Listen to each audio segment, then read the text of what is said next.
शुक्लांबरधरं विष्णुं शशिवर्णं चतुर्भुजं प्रसन्नवदनं ध्यायेत् सर्वविघ्नोपशान्तये। गुरुर्ब्रह्मा गुरुर्विष्णुः गुरुर्देवो महेश्वरः गुरुसाक्षात् परं ब्रह्म तस्मै श्रीगुरवे नमः। तत्र पूर्वं ते जलस्य निरूपणपर्यन्तं जातम्। इदानीं तेजोनिरूपणं तत्र द्रष्टव्यमस्ति। मूलं तर्कसङ्ग्रहे एवमस्ति। उष्णस्पर्शवत्तेजः तद्विविधं नित्यमनित्यं च नित्यं परमाणुरूपम् अनित्यं कार्यरूपं पुनस्त्रिविधं शरीरेन्द्रियविषयभेदात् शरीरमादित्यलोके इन्द्रियं रूपग्राहकं चक्षुः कृष्णताराग्रवर्ती विषयश्चतुर्विधः भौमदिव्यौदर्याकरजभेदात् भौमं वह्न्यादि दिव्यमबिन्धनं विद्युदादि भुक्तस्य परिणामहेतुरौदर्यम् आकरजं सुवर्णादि। अत्र तेजः पदेन न केवलं वह्निः ग्राह्यः किन्तु उष्णस्पर्शयुक्तः सौरालोकः उदराग्निः विद्युच्च इति एते सर्वेपि ग्राह्याः इति। उष्णस्पर्शयुक्तः सौर आलोकः, आलोकः नाम किं? लैट्, प्रकाशः इति अस्ति खलु, सः भवति आलोकः। एवं उदराग्निः नाम जाठराग्निः। यदा बुभुक्षा भवति अस्माकं तदा उदरे उष्णस्पर्शः अनुभूयते, तद्भवति जाठराग्निरित्युच्यते। एवं विद्युत्, विद्युत् नाम तडित् सौदामनि इत्यादिना उच्यते खलु। इदानीं यदा मेघयोः संघर्षे सति यत् प्रकाशं जनयति यत् सा भवति विद्युत्। एते सर्वेपि तेजस्येव अन्तर्भवन्ति। तैजसपदार्थाः भवन्ति। तेजसः लक्षणं भवति उष्णस्पर्शवत्वं, नाम यस्मिन् उष्णस्पर्शः विद्यते तत् तेजः भवति। अग्निसंयोगे सत्येव जले औष्ण्यं भवति, इदं पूर्वमप्यागतं। जले औष्ण्यं न सहजसिद्धमस्ति, अपि तु अग्निसंयोगवशादेव भवति इति। निदाघसमये सौरालोकसंयोगे सति सिकतेषु उष्णत्वं जायते। निदाघसमये नाम यदा घर्मकाले अथवा मध्याह्नकाले सौरालोकसंयोगे सति यदा सूर्यप्रकाशस्य संयोगः कुत्र? सिकतेषु। सिकतेषु नाम सैंड। सिकतेषु यदा भवति तदा सिकतेषु यदा भवति तदा तत् सिकताः उष्णस्पर्शवन्तः भवन्ति। तत्र औष्ण्यम् अनुभूयते वा न वा? यदा मध्याह्नकाले बीच् प्रति गच्छामः, बीच् नाम ज्ञायते समुद्रतटः, यदि तत्र गम्यते तर्हि तत्र कथं भवति? अत्यन्तम् औष्ण्यम् अनुभूयते। अत एव खलु सायङ्काले बहु गम्यते, मध्याह्ने न कोऽपि बीच् गच्छति। किमर्थं? तत्र सिकतेषु औष्ण्यम् अनुभूयते इत्यतः। तेषु परम्परासम्बन्धेनैव उष्णस्पर्शः। तेषु नाम किं? जले वा भवतु सिकतेषु वा भवतु, परम्परासम्बन्धेन, नाम साक्षात् तत्र उष्णस्पर्शः नास्ति, किन्तु यदा आलोकसंयोगः अथवा अग्निसंयोगः भवति तदा एव तत्र भवति इत्यतः अयं भवति परम्परासम्बन्धः, न तु समवायेन। तत्र समवायसम्बन्धेन न भवति, तस्मात् समवायसम्बन्धेनोष्णस्पर्शः तेजसि एव अस्ति। तथा च उष्णस्पर्शवत्वं यत् तेजसः लक्षणमुक्तं, तत्र समवायसम्बन्धेन उष्णस्पर्शवत्वम् इति तत्र अवगन्तव्यमस्ति। अग्नौ सूर्यकिरणे च उष्णस्पर्शः सर्वानुभवसिद्धः। पुनः अग्नौ एवं अथवा सौरालोके वा तत्र उष्णस्पर्शः समवायसम्बन्धेन वर्तते, तत्र साक्षादेव सम्बन्धेन वर्तते, न तु परम्परासम्बन्धेन। यद्यपि सूर्यकिरणाः इव चन्द्रकिरणाः अपि तैजसाः, परन्तु तत्र उष्णस्पर्शः नानुभूयते। नाम सूर्यकिरणाः इव चन्द्रकिरणाः अपि तैजसः इति वक्तुं शक्यते वा?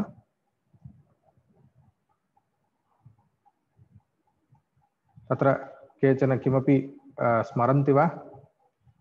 पूर्वं यदा पाठशालासु पठितं तत् किमपि स्मरन्ति वा? किं चन्द्रस्य स्वयं प्रकाशकत्वमस्ति सूर्यस्यैव? चन्द्रस्य नास्ति। तर्हि चन्द्रस्य प्रकाशः कथं भवति? सूर्यस्य प्रकाशस्य नाम सूर्यप्रकाशस्य प्रतिबिम्बः इत्युच्यते, रिफ्लेक्षन् खलु। तथा च अत एव चन्द्रकिरणाः अपि तैजसाः इति उक्तम्। किन्तु चन्द्रकिरणेषु औष्ण्यं नानुभूयते। यदा पूर्णिमा भवति, पूर्णिमायां अत्यन्तं शीतलं भवति। विपरीतं शीतस्पर्शः अनुभूयते। तथापि रात्रौ वायुवानीत जलकणगतशीतस्पर्शेण चन्द्रकिरणगतः उष्णस्पर्शः अभिभूतो भवति। इदानीं साक्षात् नागच्छति। एकं कारणमस्ति, साक्षात् सूर्यात् चन्द्रकिरणाः नागच्छन्ति खलु। सूर्यात् यथा आगच्छन्ति तथा नागच्छन्ति, किन्तु सूर्यकिरणाः चन्द्रकिरणेषु प्रतिफलिताः सन्तः अत्र आगच्छन्ति इत्यतः तत्र एकमस्ति, परम्परा अस्ति। एवं निदाघ रात्रिसमये कथं भवति, तत्र जलस्य आधिक्यं भवति, तत्र कुत्र एट्मास्फियर् मध्ये तत्र इत्यतः तेन जलकणगत शीतस्पर्शः तत्र उष्णस्पर्शम् अभिभवति। अतः अभिभूय अभिभववशात्, अभिभवः नाम किं, तस्य आधिक्यात् अस्य गुणः नैव ज्ञायते। शीतस्पर्शस्य आधिक्यात् उष्णस्पर्शः न अनुभूयते। यथा इदानीं पश्यन्तु, वस्तुगत्या नक्षत्राणि सर्वदा सन्ति वा न वा? स्टार्स् इति यदुच्यते तानि सर्वदा सन्ति खलु। किन्तु किमर्थं प्रातःकाले नैव दृश्यन्ते, रात्रौ एव दृश्यन्ते? प्रातः सूर्यकिरणैः अभिभूतानि भवन्ति तानि नक्षत्राणि। यद्यपि नक्षत्राणामपि स्वयं प्रकाशकत्वम् अस्ति, तथापि तेषां प्रकाशापेक्षया सूर्यकिरणानां प्रकाशः अधिकः भवति इत्यतः तेन अभिभूतानि भवन्ति, अथवा अभिभूतः प्रकाशः नक्षत्राणां प्रकाशः इत्यतः तत्र नक्षत्राणां दर्शनं न भवति। तद्वत् प्रकृतेऽपि शीतस्पर्शेण उष्णस्पर्शस्य अभिभवः भवति इत्यतः रात्रौ उष्णस्पर्शः नानुभूयते। तथापि रात्रौ वायुवानीत जलकणगत शीतस्पर्शेण चन्द्रकिरणगतः उष्णस्पर्शः अभिभूतः, अतः नानुभूयते। किं नानुभूयते? उष्णस्पर्शः रात्रौ नानुभूयते। तत्रापि उष्णस्पर्शः अस्त्येव, यद्यपि वास्तविकतया अस्ति तथापि नैव अनुभूयते। तेजसः, तर्हि इदानीम् उष्णस्पर्शवत्वम् इति लक्षणम् उक्तं, तस्य विवरणं च दत्तं। तदुत्तरं किमस्ति? तेजसः रूपं किं? भास्वरशुक्लरूपमस्ति। परन्तु अग्नौ काष्ठादिसम्बन्धात् रक्तादिरूपं भासते, अग्निगतशुक्लरूपं च अभिभूयते, अतः शुक्लरूपस्य अदर्शनम्। भास्वरशुक्लरूपं, भास्वरशुक्लमित्यस्य कः अर्थः इत्युक्तौ परप्रकाशक शुक्लरूपस्य भास्वरशुक्लरूपम् इत्यर्थः। परप्रकाशकः एवं खलु, यदा अग्निर्भवति रात्रौ तदा तत् समीपस्थानि वस्तूनि सर्वाण्यपि दृश्यन्ते वा न वा? दृश्यन्ते। इत्यतः तत्र विद्यमानं रूपं तत्सम्बन्धि वस्तूनि प्रकाशयति। इदमेव भास्वरत्वं, परप्रकाशकत्वम्, इदमेव भास्वरत्वं। तदेव अत्र अस्ति इत्युच्यते। किन्तु तत्र पुनः काष्ठस्य यदा दाहः भवति तर्हि तदा तु तत्र रक्तवर्णः, रेड् कलर् इति यदुच्यते तत्तु दृश्यते। तर्हि शुक्लरूपम् इति भवता उच्यते, तर्हि रेड् कलर् खलु दृश्यते इत्युक्तौ तत्र पुनः अपि अभिभवः इति। तत्र पार्थिव रक्तरूपेण तैजस शुक्लरूपं, भास्वरशुक्लरूपम् किं तद् अभिभूयते इत्यतः तेन अस्य अभिभवो भवति इत्यतः तत्र नैव दृश्यते इति उच्यते। जातम्। अनन्तरं नैयायिकमते इदानीम् एकः सुवर्णं तैजसम् इदं वक्तव्यमस्ति अत्र। तत्र अग्निसंयोगेन द्रवत्वं जायते। कुत्र? सुवर्णे। तच्च द्रवत्वं नैमित्तिकं द्रवत्वं। किमर्थम्? अग्निसंयोगः यदा भवति तदा एव सुवर्णस्य द्रवरूपता दृश्यते इत्यतः तत्र नैमित्तिकं नाम निमित्तं यदा भवति तदा दृश्यते इति तत् नैमित्तिकं भवति द्रवत्वं। तस्मात् तेजसि नैमित्तिकद्रवत्वरूपः गुणश्च अस्ति। नैमित्तिकद्रवत्वमस्ति। जले तु सांसिद्धिकद्रवत्वम् इत्युक्तम्। अत्र नैमित्तिकम्। यद्यपि द्रवत्वं पृथिव्यां, जले, तेजसि च भवति। पृथिव्यामपि द्रवत्वमस्ति। कुत्र? घृते। पूर्वमपि अस्मिन् विषये चर्चा जाता, विवरणं च दत्तं। तथापि तेषु पृथिव्यां घृतादौ नैमित्तिकं द्रवत्वं, तेजसि सुवर्णे नैमित्तिकं द्रवत्वं, जले तु सांसिद्धिकं द्रवत्वं। किन्तु घृतगतद्रवत्वस्य सुवर्णगतद्रवत्वस्य च भेदः अस्ति वा न वा?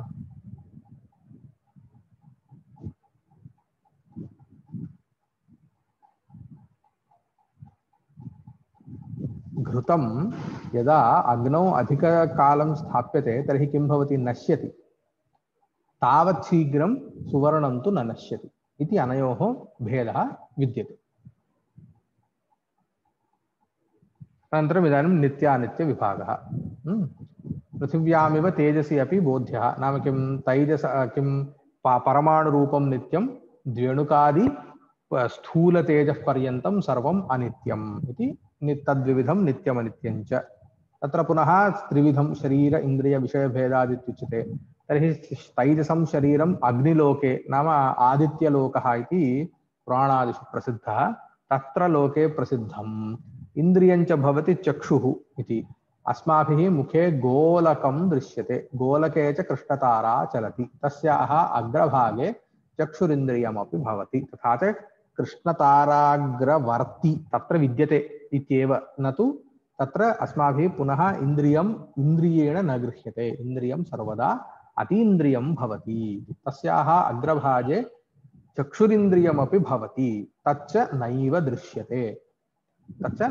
दृश्यते सौरालोकः गुणेषु मध्ये रूपमात्रं प्रकाशयति न रसं नापि गन्धं सः यथा तेजः भवति तथा गुणेषु मध्ये रूपमात्रग्राहकत्वात् चक्षुरिन्द्रियं तैजसं तथा च चक्षुरिन्द्रियेण कः गुणः गृह्यते रूपमात्रमेव खलु चक्षुरिन्द्रियेण वर्ण अतिरिक्तं किमपि अन्यद् गृह्यते वा न गृह्यते अतः रूपं किं तत्र रूपमात्रग्राहकत्वात् एवमेव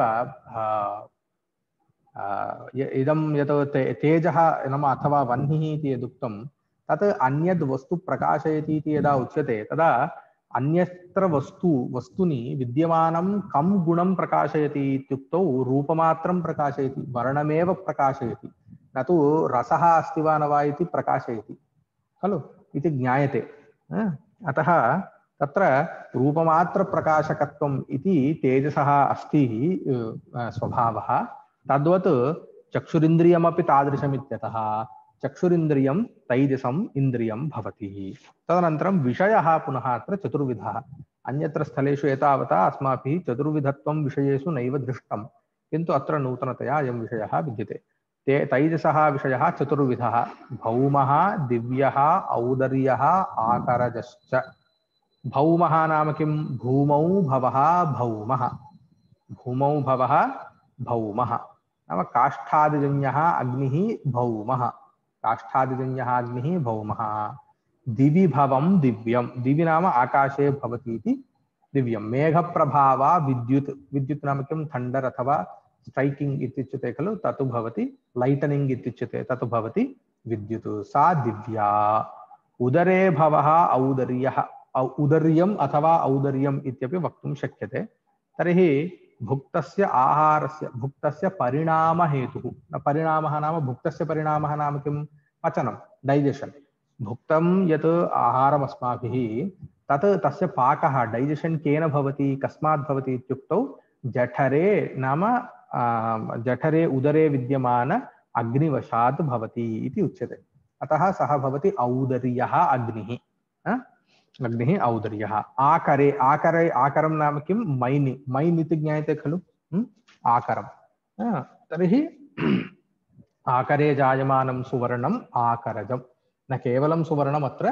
किन्तु अन्यदपि यत् लोहादिकम् उच्यते तत्सर्वं यत् सुवर्णं चन्दन इदं किं रजतं ताम्रं सर्वं यद्यत् लोहमयमस्ति तत्सर्वमपि आकरेष्वेव विद्यते नाम उत्पद्यन्ते नाम ज्ञायन्ते इत्यतः तानि सर्वाण्यपि तत्र आकरजानि भवन्ति तर्हि इदानीम् अत्र भवति आशंका सुवर्णम् इदानीं तैजसम् इत्युक्तं नाम लोहः तैजसः इत्युक्तः तत् सङ्गच्छते वा न वा आदौ चिन्तयामश्चेत् न सङ्गच्छते खलु इति भाति किन्तु अत्र वदन्ति सुवर्णं तैजसन्ति तर्हि तैजसत्वं कथं साधयन्ति इत्युक्तौ उच्यते नैयायिकाः सुवर्णं तैजसं मन्यन्ते अग्नेरपत्यं प्रथमं सुवर्णम् इति स्मृतिरस्ति इति स्मृतौ सुवर्णम् अग्नेः अपत्यं नाम किं सन्तानं तस्य पुत्रवत् पुत्रम् अथवा पुत्रः अथवा पुत्रिका तद्वद् अपत्यम् इति उच्यते नपुंसकलिङ्गे अपत्यं सन्तानम् इत्यर्थः अग्नेः सकाशात् जायते इति श्रूयते अतः तत् तैजसं भवति तर्हि अनुमानमपि तत्र प्रमाणयन्ति तर्हि न केवलं तत्र श्रुतिप्रमाणेन नाम स्मृत्या एव तत्र तैजसत्वम् उच्यते अपि तु तत्र अनुमानमपि तत्र किञ्चित् युक्तिरपि अस्ति काचित् युक्तिरपि अस्ति इति उच्यते तत्र इदानीं द्रवत्वं कुत्र कुत्र विद्यते पृथिव्यां विद्यते जले च विद्यते तत्र उभयत्र विद्यमानं द्रवत्वं यदस्ति तद् अत्यन्त अग्निसंयोगे सति नाम अत्यन्तं यदा अग्निसंयोगः यदा भवति तदा घृतं नश्यति वा न वा घृते अस्ति पृथिव्याम् इत्युक्तम् अत्यन्तं भवन्तः तत्र अग्नौ तत् स्थापयन्ति चेत् तद् नश्यति वा न वा यदा होमादिकं क्रियते तदा घृतं संस्थाप्यते तर्हि घृतं नश्यति जलं तु नश्यत्येव इवापरेशन् इत्युच्यते खलु तत्तु नश्यत्येव घर्मकाले नदीषु जलमेव न भवति नदीषु किम् इदानीं भूमौ विद्यमानमपि जलं नश्यति खलु तत्सर्वम् इवापरेट् भवति तर्हि तत्र द्रवत्वं नश्यति कदा अत्यन्त अनलसंयोगः अनलः नाम अग्निः अत्यन्ताग्निः यदा भवति अत्यन्त अग्निसम्बन्धः यदा भवति तदा किं भवति तत्र विद्यमानं द्रवत्वं नश्यति किन्तु सुवर्णे तथा नास्ति सुवर्णस्य किं तस्य नाशः इति न भवति कदापि तथा शीघ्रं न नश्यति तत् सुवर्णद्रवत्वं तु न नश्यति अतः सुवर्णं न पार्थिवं नापि जलीयम् अतः किमर्थम् अत्यन्त अग्निसंयोगे सत्यपि अनुच्छिद्यमानद्रवत्ववत्वात् अनुच्छिद्यमानं नाम अनाशि न यस्य नाशो न भवति अनुच्छिद्यमानं नाम यस्य नाशो न भवति तद्भवति अनुच्छिद्यमानम् अनुच्छिद्यमानं यद्द्रवत्वं तदस्ति इत्यतः सुवर्णं न पार्थिवम् इति ज्ञायते नापि जलीयम् इति ज्ञायते किन्तु तैजसं भवति इति तैजसत्वेपि तत्र शुक्लरूपं नास्ति तर्हि तैजसं चेत् किं तेजसि किं रूपमस्ति इत्युक्तं भास्वरशुक्लरूपमस्ति इति खलु उक्तं किन्तु सुवर्णं कस्मिन् वर्णे भवति सुवर्णं कस्मिन् वर्णे भवति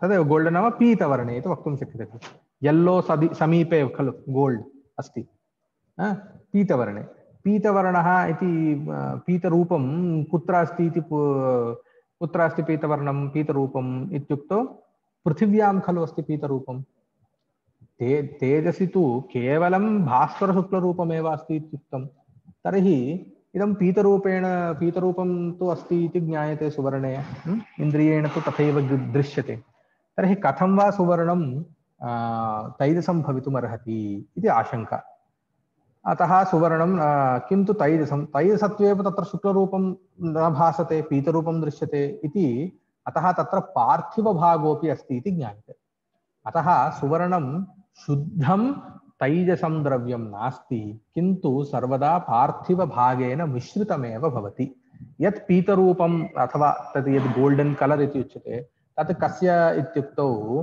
पार्थिवभागस्य सः वर्णः तेन वर्णेन तैजसि विद्यमानं तत् यत् भास्वरशुक्लरूपमस्ति तस्य अभिभवः भवति तदेव उच्यते अतः तत्र पार्थिवभागोऽपि अस्ति इति ज्ञायते पार्थिवपीतरूपेण अभिभूतत्वात् तैजसं शुक्लरूपं न गृह्यते यथा शुक्लपटस्य रूपं कर्दमगतेन पार्थिवकृष्णरूपेण अभिभूयते तद्वत् किं तत्र काजल् इत्युच्यते खलु यदि तत् श्वेतपटे स्थाप्यते तर्हि श्वेतपटः कस्मिन् वर्णे तस्य परिवर्तनं भवति कृष्णवर्णे तर्हि तावता श्वेतपटे विद्यमानं श्वेतरूपं नास्ति इत्यर्थो वा न किन्तु श्वेतरूपं कृष्णरूपेण अभिभूतमित्यतः श्वेतरूपं नैव ज्ञायते तद्वदेव प्रकृतेऽपि यद्यपि भास्वरशुक्लरूपं सुवर्णे विद्यमान तेजो भागे विद्यते तथापि तद्रूपं तत्र संश्लिष्ट पार्थिव अंशे विद्यमानेन पीतरूपेण अभिभूतम् इत्यतः तत्र पीतरूपमेव ज्ञायते, भास्वरशुक्लरूपं न ज्ञायते इति उच्यते। तस्मात् सुवर्णं तैजसम् इति उक्तम्। अनन्तरं वायुरूपणमस्ति, इदम् अनन्तरं पठामः।